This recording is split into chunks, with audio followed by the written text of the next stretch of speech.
할렐루야. 이 시간에도 우리 주의 풍성한 복이 함께 하시기를 축복합니다.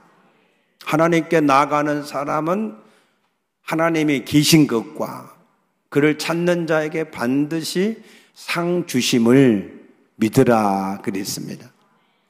우리가 하나님께 믿음을 가지고 나가는 것은 그릇을 가지고 가는 것과 같습니다. 하나님은 우리가 믿음의 그릇을 가지고 하나님 앞에 나가면 그 그릇만큼, 크기만큼 채워주실 줄로 믿습니다. 오늘 하나님이 우리에게 좋은 일을 이루어 주실 것을 기대하고 믿으시기를 축복합니다. 모든 일에는 항상 본질과 비본질의 일이 있습니다. 그런데 우리가 모든 일을 할 때에 이 본질을 잘 붙잡고 살아가면 그러면은 비본질적인 일들은 저절로 되어집니다. 그런데 비본질적인 것만 붙들고 살아가게 되면 그러면은 그 일이 잘못되어지는 경우가 많습니다. 그런데 많은 사람들이 이 본질을 놓쳐버리고 비본질적인 것에 너무 치우치는 그런 경향들이 있습니다. 예를 들면은 우리나라의 장례의 문화를 보게 되면 우리나라는 전통적으로 장례가 매장하는 문화입니다. 그래서 사람이 죽으면 땅에다가 매장을 하는데 그런데 이제 그 매장하는 방법이 지방마다 조금씩 다릅니다. 그래서 어떤 지방은 관을 그대로 매장을 하는 경우가 있고 또 어떤 지방은 관을 없애고 시신만 이렇게 매장하는 경우들이 있습니다. 그러다가 이제 점점 어떤 국토를 활용하는 부분이라든가 아니면 환경적인 것 때문에 이 매장하는 문화가 화장하는 문화로 점점 바뀌어져 왔습니다. 일부 사람들은 이 화장하는 것을 부모나 망자를 2번 죽이는 일이다 해서 반대를 하시는 분들도 있고 또 실제로 화장터에 가보면 그 시신을 화구에 이렇게 집어 넣을 때 어떤 분들은 굉장히 오열을 심하게 하는 분들도 있습니다. 그리고 요즘은 이 화장을 해서 수목장으로 지내든지 아니면 낙골당에 모시기도 합니다.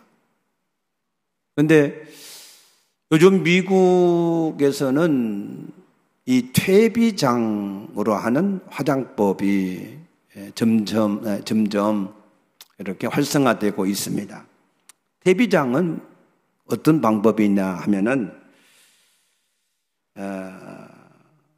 이 사체를 풀이나 나무, 이 분해성 이런 물질과 함께 한 30일에서 45일 동안 이렇게 함께 놔둬서 자연 이 분해가 되는 겁니다. 그러면은 그 자연 분해가 되어지는 것을 퇴비로 이렇게 활용을 하는 그런 퇴비장의 장례법입니다. 찬성을 하시는 분들은 친환경적이니까 괜찮다, 좋다 이렇게 찬성을 하고 반대를 하시는 분들은 우리 인간의 시신을 그렇게 취급하는 것은 인간의 존엄성을 해치는 일이다. 짐승의 사체나 우리 인간의 시체를 똑같이 다룬다면 인간의 존엄성이 훼손되는 것이 아니냐. 그래서 반대를 하시는 분들이 있습니다. 아마 미국에서는 2019년에 워싱턴 주에서부터 시작을 해서 2027년에는 캘리포니아 주까지 점점 그 장례 문화가 확산되어지고 있기 때문에 우리나라도 머지않아 그런 장례 문화가 도입이 되지 않을까 하는 생각을 해봅니다.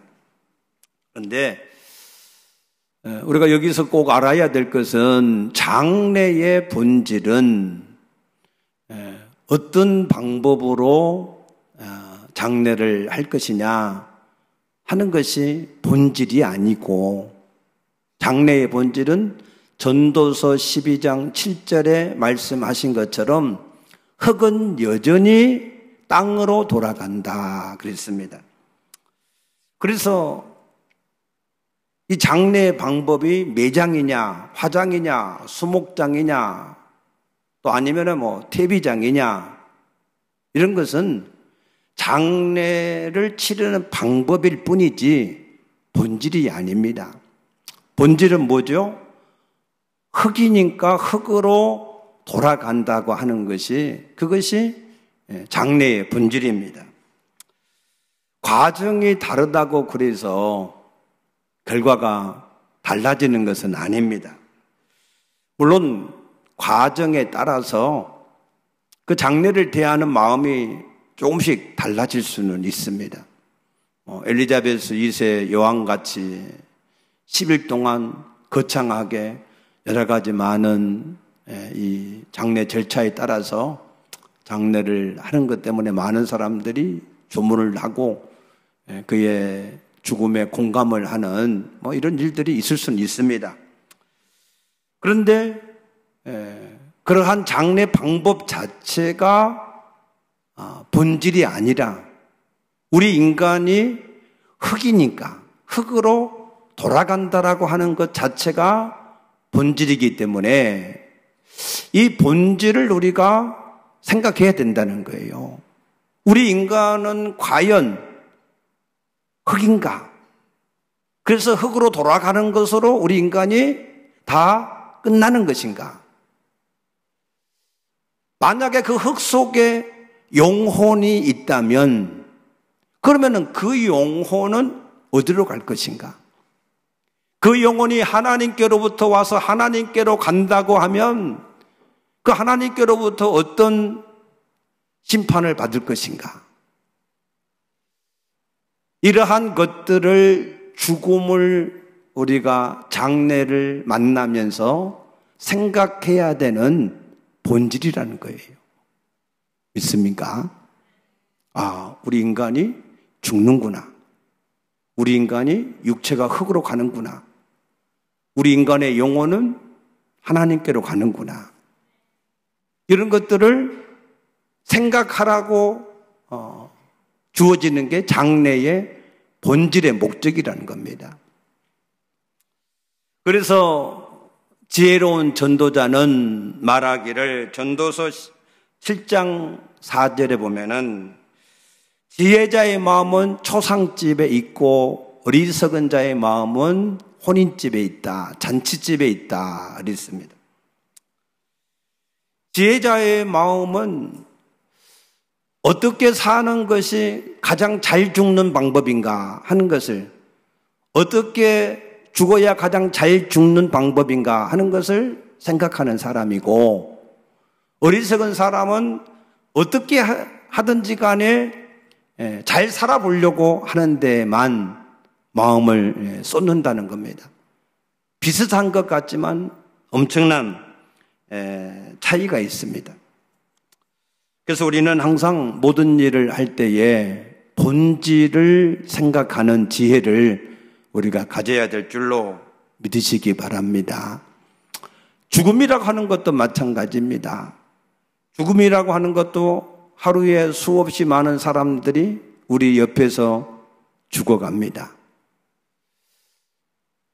전에는 멀리 있는 이웃, 또 할아버지, 부모, 그러다가 점점점 자기에게 이 죽음이 다가오는 것을 느끼지요.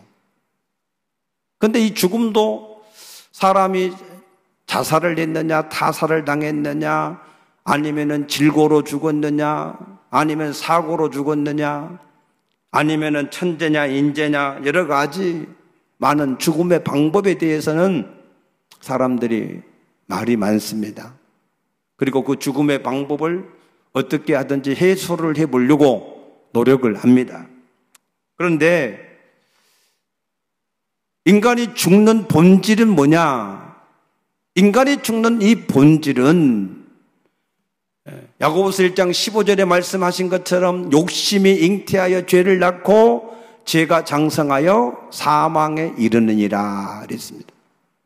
그래서 우리가 죽음을 맞이할 때 인간이 왜 죽는가? 죄 때문에 죽는 거 아니냐?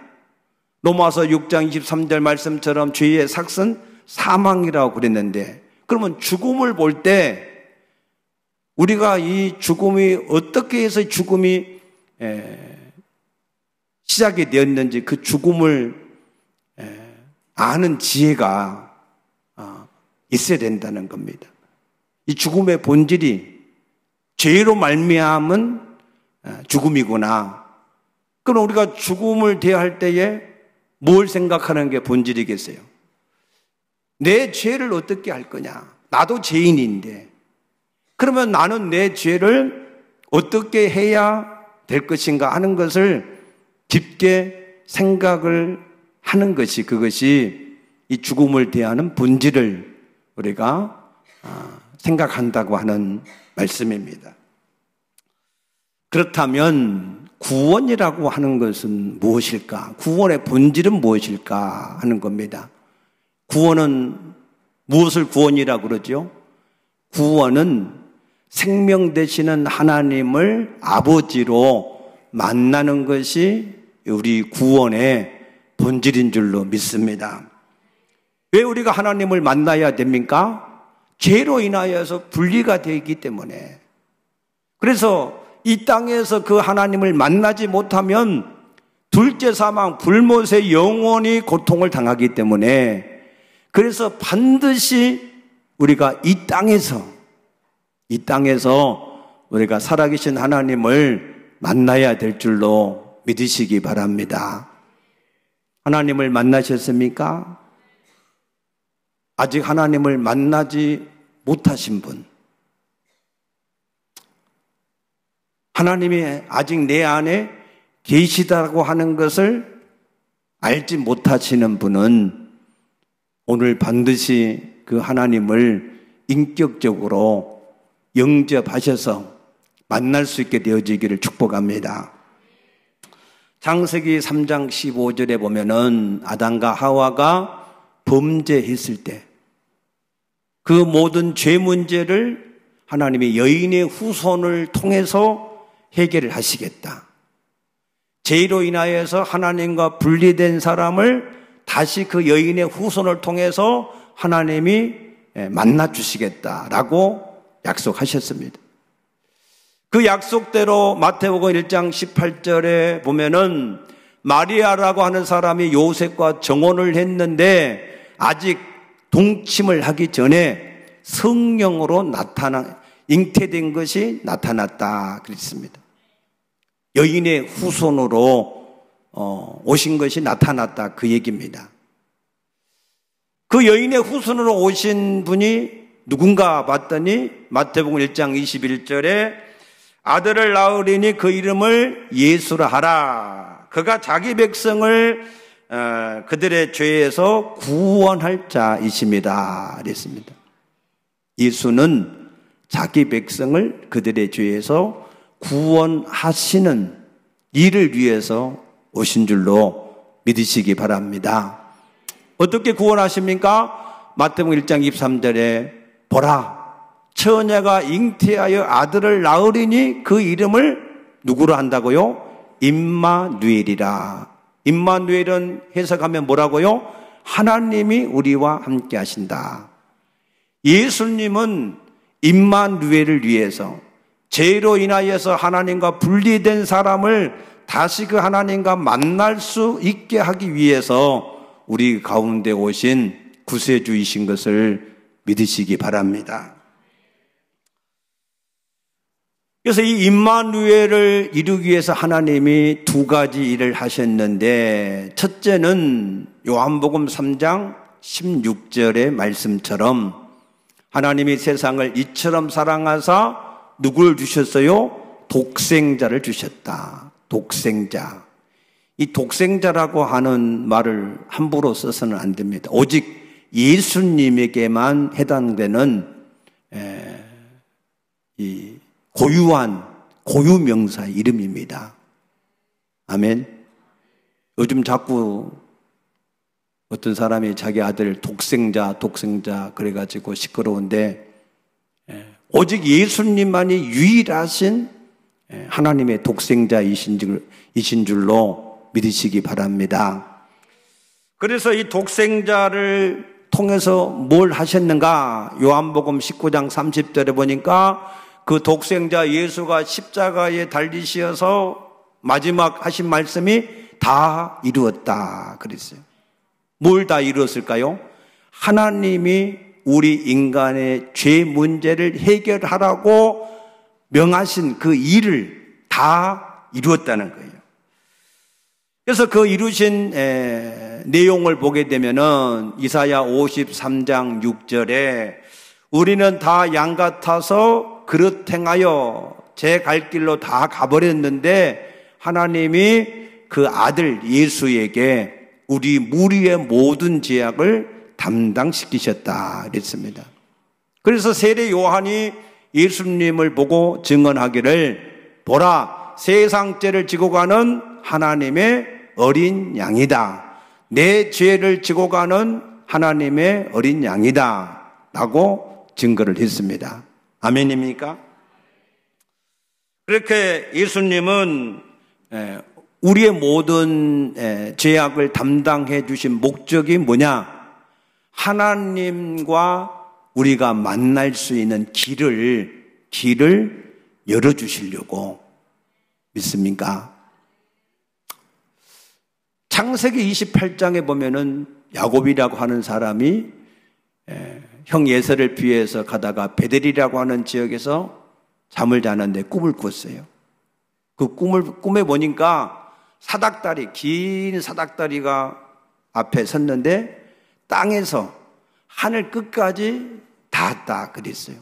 그리고 그 하늘 끝에는 하나님이 거기에 계신 것을 보았다 그랬습니다. 그래서 종교 개혁자인 칼뱅이나 루터 같은 사람들은 이 사닥다리가 바로 예수 그리스도라고 해석을 했습니다. 우리 죄인된 인간과 하나님을 만나게 하는 유일한 사닥다리, 천하에 구원받을 다른 이름을 우리에게 주시지 않고 오직 예수 그리스도 안에서 유일하게 하나님을 만날 수 있는 사닥다리가 된 분이 바로 예수 그리스도이신 것을 믿으시기 바랍니다. 그래서 요한복음 14장 6절에 내가 곧 길이요 진리요 생명이니 나로 말미암지 않고는 하나님께 나갈 자가 없다 그랬습니다. 아멘. 두 번째로 하나님이 우리와 함께 하기 위해서 주신 분이 또 다른 보혜사 성령이십니다. 그런데 이 성령은 세상 사람들에게는 임하지 않고 오직 예수를 아는 사람들 속에만 내주하시겠다 하신 줄로 믿습니다. 그래서 예수님은 우리를 구원하시는 사닥다리로서 우리를 구원하셨는데 이 구원의 본질이 뭐라고요? 하나님이 우리와 함께 하시는 겁니다. 함께 하시는 것. 구원 받으셨습니까? 그것은 하나님이 지금 나와 함께 하신다라고 하는 우리 신앙의 고백이어야 됩니다.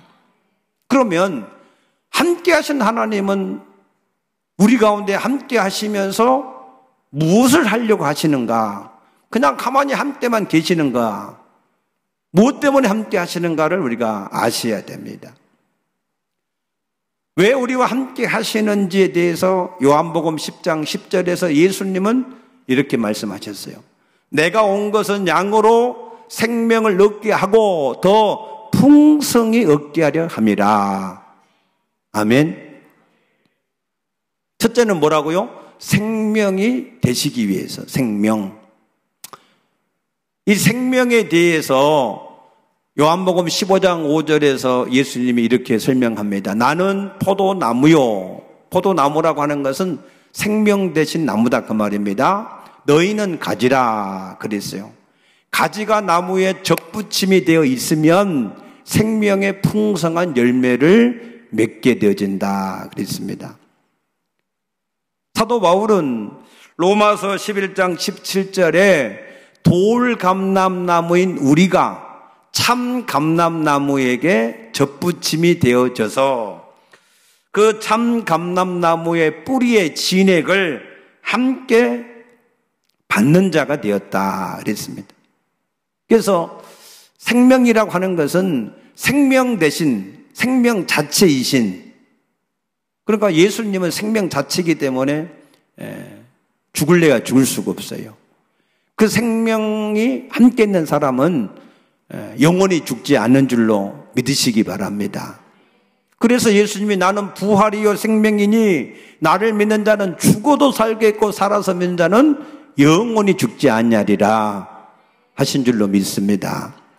생명 되시는 예수가 여러분 가운데 있으면 육체는 흙이니 흙으로 돌아가지만 그 영혼은 영원히 죽음을 보지 않는 그러한 영생의 생명을 얻은 줄로 믿으시기 바랍니다. 그리고 또 하나님이 우리와 함께 하신 두 번째 목적이 뭐라고요? 풍성하게 합니다. 생명을 얻게 할 뿐만 아니라 더 풍성히 얻게 하려 합니다. 그랬습니다. 풍성히 얻게 한다고 하는 의미가 뭘까? 오늘 본문의 15장 1절에 보면은 아브라함이 이제 하나님의 부르심을 받아서 하나님이 지시하는 땅으로 가게 되어지면 그곳에서 하나님이 함께 해서 복을 주시겠다. 그래서 갈대인의 우르를 떠나서 하나님이 지시한 땅으로 갔다는 겁니다. 그런데 그 땅에 갔으면 하나님이 말씀하신 대로 풍성한 복을 누려야 되는데 그 땅에 갔는데 기근이 생겼다는 거예요.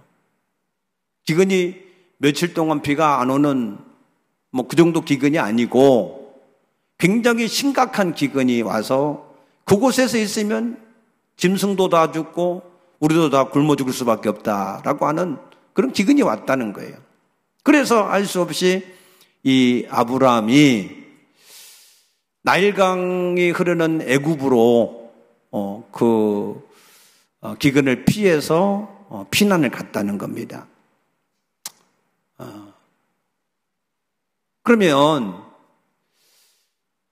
그곳에 가서 아무런 문제가 없었느냐? 아니에요. 그곳에 갔는데 이 사라가 너무나 아리따다. 그때 나이가 사라가 한 7세 이 정도인데, 그런데 애굽의 사람들이 보니까 너무나 아름답다는 거예요. 여러분도 67, 80세에 그렇게 아름다워지시기를 축복합니다. 그 시대는 그랬다는, 그 시대는. 그래서 아내를 빼앗겨서 바로 왕이 그냥 이 아브라함의 아내 사라를 그냥 강제로 빼앗아 가버린 겁니다. 그래서 아브라함은 졸지에 기근을 피해서 애굽으로 갔다가 애굽에서 그냥 자기 와이프까지 빼앗기는 그런 또 불상사가 생긴 거예요. 그런데 아브라함은 그 일을 위해서 할 수 있는 능력이 아무것도 없어요. 그냥 당할 수밖에 없었습니다. 그런데 하나님이 꿈에 바로에게 나타나서 바로와 그 집에 그 여인을 돌려보내지 않으면 큰 재앙을 내리겠다. 이렇게 말씀을 하셔서 그래서 돌려보내줬다는 겁니다. 오늘날 우리의 삶도 우리 힘과 능으로 뭔가를 이루며 사는 것처럼 생각할 수 있지만 아니라는 겁니다. 그 모든 밑바탕에는 하나님께서 은혜로 도우시는 도움을 통해서 우리가 우리 모든 삶이 은혜로 살아가게 되어지는 것을 믿으시기 바랍니다. 그런데 여기서 중요한 질문이 하나 있어요. 하나님은 왜 지시하는 땅으로 가면 복을 주시겠다 약속하셨는데 왜 그 땅에 기근이 있었을까 하는 거예요. 그리고 그것 때문에 와이프까지 빼앗길 뻔하게 하셨을까 하는 거예요. 왜 그랬습니까? 거기에 대한 대답을 시편 105편 16절에 보면은 이렇게 기록을 하고 있습니다.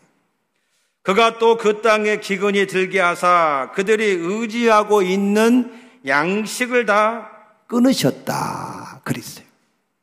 가나안 땅에 가니까 그곳에 풍성해서 그래서 양식이 넘쳐나서 그래서 이제는 내가 여기서 살게 되면 먹고 사는 일에 문제가 없겠다.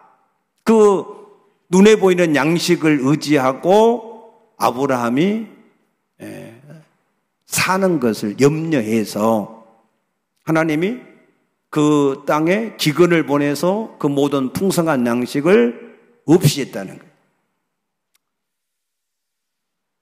왜 없이 하셨을까? 잘 들으셔야 돼요.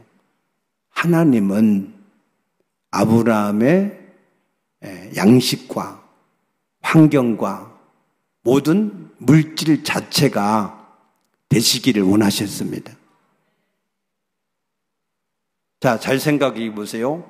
예수를 믿으면 복을 받아요, 못 받아요? 복을 받습니다. 근데 사람들이 뭐라고 생각하느냐?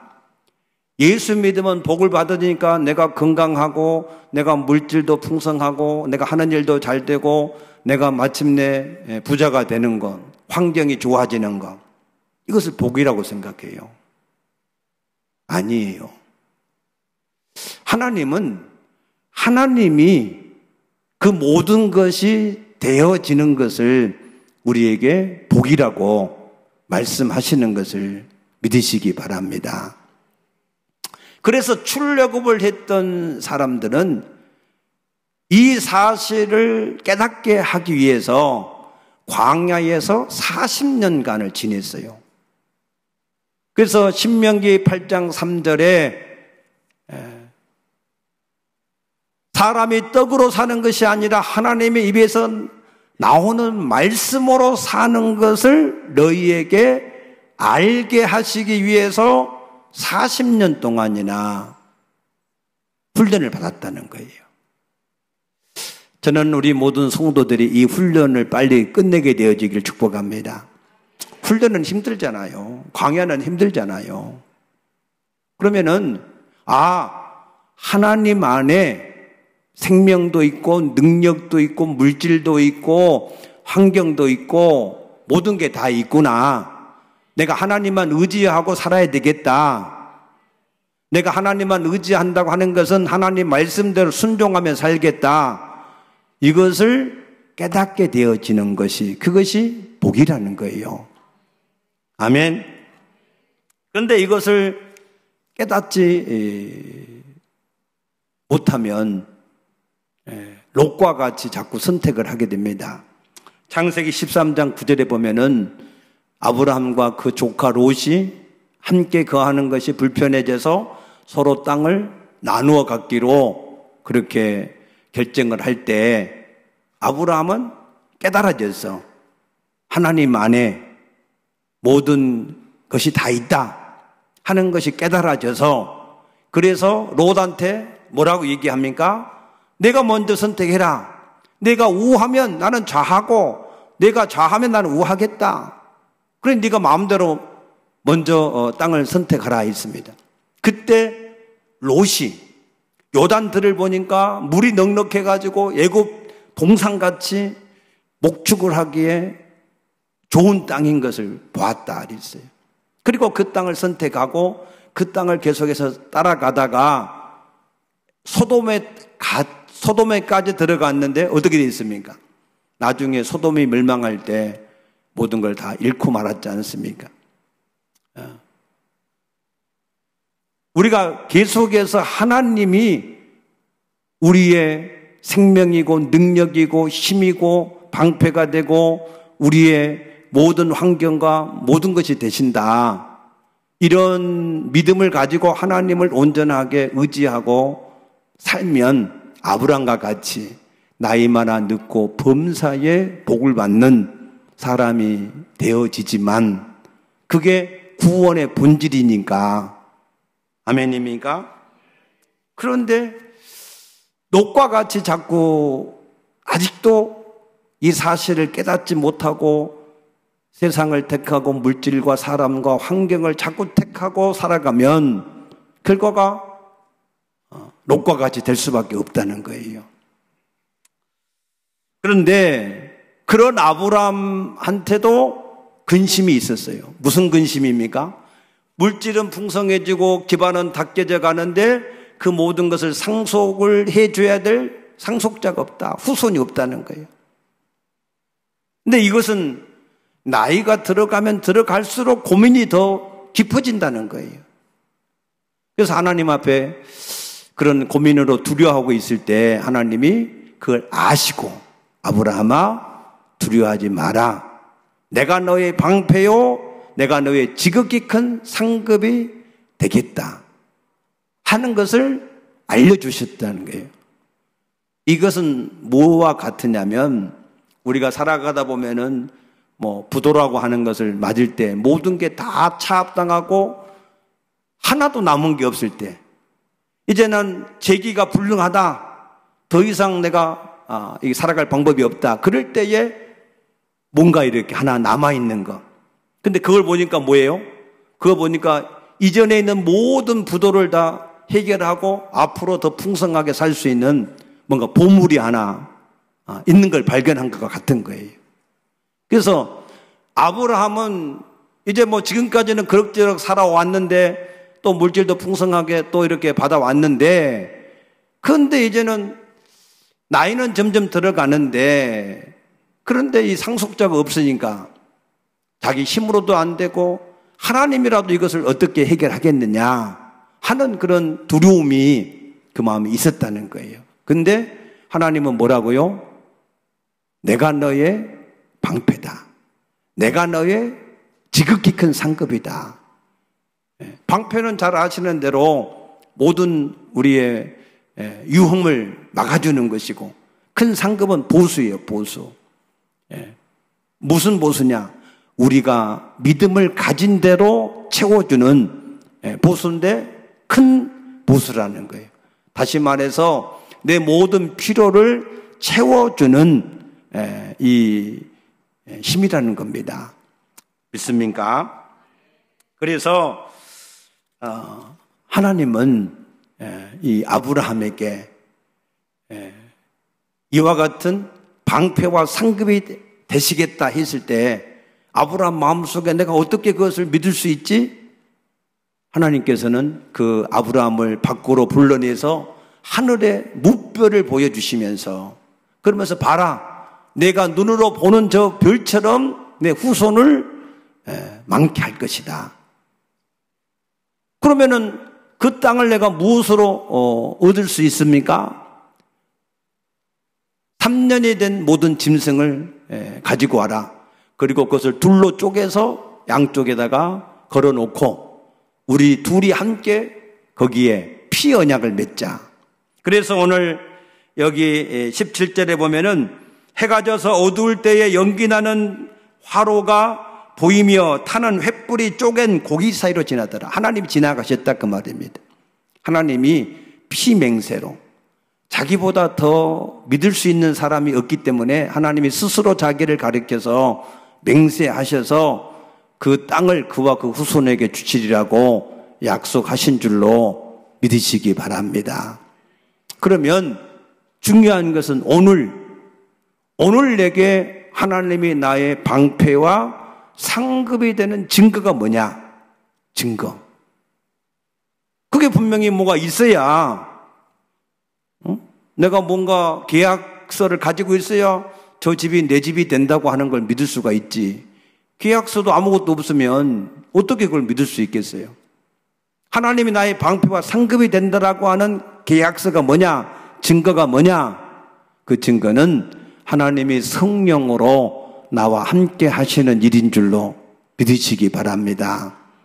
요한복음 15장 7절에 너희가 내 안에 거하고 내 말이 너희 안에 거하면 너희가 무엇이든지 원하는 대로 구하라. 그리하면 너에게 그대로 이루어 주시리라 그랬습니다. 하나님이 성령으로 내 안에 계시는 것 자체가 나에게 방패가 되시고 큰 상급이 된다라고 하는 보증인 것을 믿으시기 바랍니다. 여러분 안에 혹시 여러분 스스로도 감당이 안 되고 또 하나님이라도 이 문제를 해결하실 수 있을까 하는 그런 염려스러운 일, 두려운 일, 그런 일이 혹시 있으시다면 오늘 이 말씀을 약속으로 붙들 수 있게 되어지기를 축복합니다.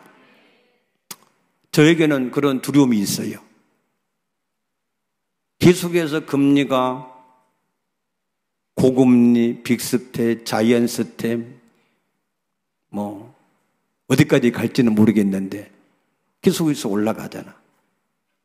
그러면은 우리 교회가 그 모든 금리를 잘 감당을 해낼 수 있을까 하는 두려움, 이걸 잘 이겨낼 수 있을까 하는 염려, 그런 게 제 마음에 있습니다. 그런데 이 말씀을 묵상하면서 맞다. 하나님이 뭐라고요? 우리의 뭐라고요? 방패. 하나님은 감당할 시험밖에는 허락하지 아니하시고 지키시는 방패이신 줄로 믿습니다. 하나님 우리의 뭐라고요? 지극히 큰 상급이다. 지극히 큰 상급. 우리의 모든 필요를 채우고도 남을 수 있는 능력이 하나님이다 라고 하는 말씀입니다. 그래서 저는 하나님을 믿기로 있습니다. 하나님은 나의 방패다. 하나님은 나의 지극히 큰 상급이니 내가 세상에서 물 가운데 지날지라도 불 가운데 지날지라도 물이 해치 못하게 할 것이고 불이 나를 사르지 못하게 하나님이 하실 것이다. 우리 교회를 하나님이 그렇게 눈동자와 같이 지키실 것이다. 아멘입니까? 저는 우리 모든 성도들의 하나님이 되어지기를 축복합니다. 방패와 상급의 하나님이 되어지기를 축복합니다. 여러분이 마음속에 나는 이런 문제는 내가 해결할 수 없어. 하나님도 내 문제를 해결할 수 없을까요? 하는 그러한 두려움이 있으시다면 오늘 이 말씀을 여러분들이 붙들게 되어지기를 축복합니다. 하나님은 아브라함의 하나님, 나의 하나님. 아브라함의 방패, 나의 방패. 아브라함의 큰 상급, 나의 큰 상급이다 하시는 것을 확신할 수 있게 되어지기를 축복합니다. 하나님은 말씀을 붙들고 하나님께 나가면 하나님은 반드시 말씀대로 우리 가운데 이루실 줄로 믿으시기 바랍니다. 아멘.